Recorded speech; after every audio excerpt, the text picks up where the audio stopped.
नमस्कार सभी को, आपको भी। आभारी हूं आपने आमंत्रित किया हमें।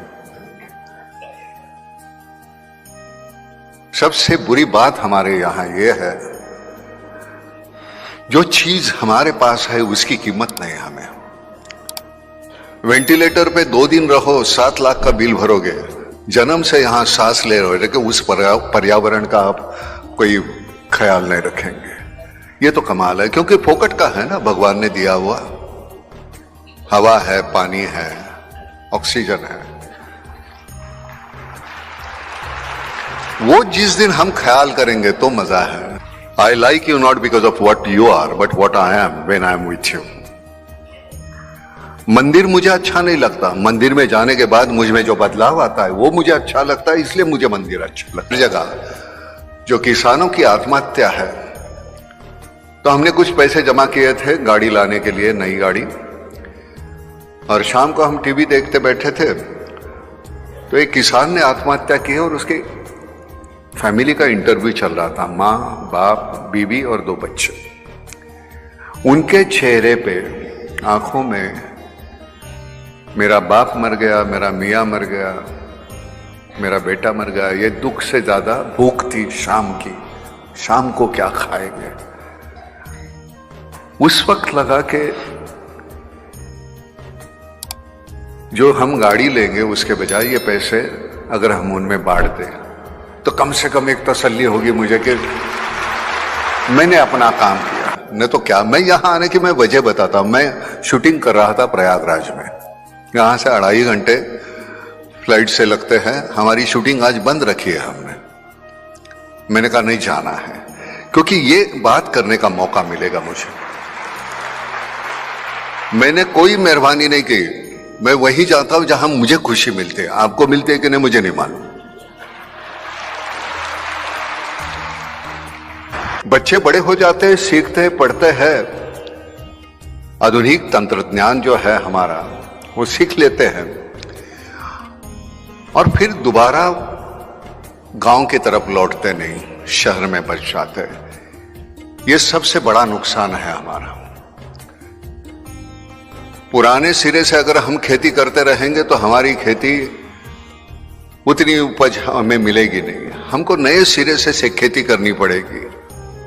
नया तंत्रज्ञान हमें, नई पीढ़ी को अवगत है, लेकिन वो वापस जा नहीं रही है खेत में। तो ये माइग्रेशन जो है वो खत्म होना चाहिए। अगर ये माइग्रेशन रुकता है तो मुझे लगता है कि हमारे गांव हैं वो समृद्ध हो जाएंगे। मैं खुद गांव खेड़े में रहता हूं। आज भी काम के सिलसिले में जब आता हूं तो शहर में आना पड़ता है, लेकिन बड़ी दिक्कत होती है। शहर में दम घुटने लगता है। दीवारों में रहते हैं हम।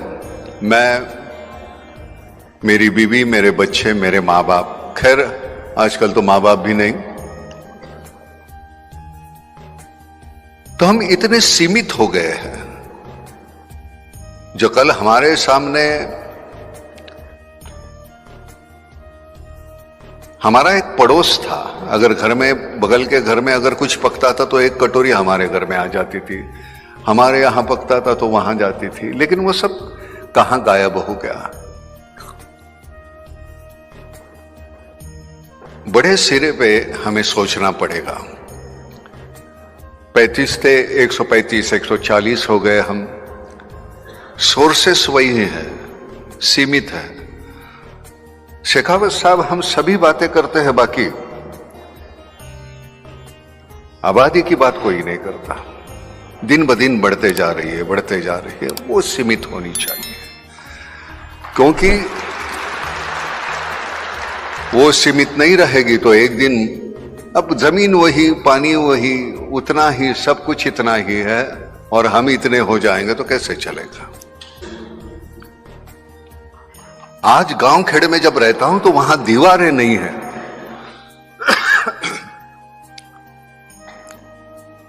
अगर शहर के आदमी को पूछो कि आसमान देखा तुमने, कब देखा? है ही नहीं वक्त।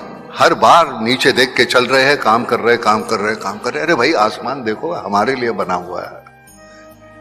अब शहरों में बचा भी कितना आसमान, खिड़की इतना तो आसमान है।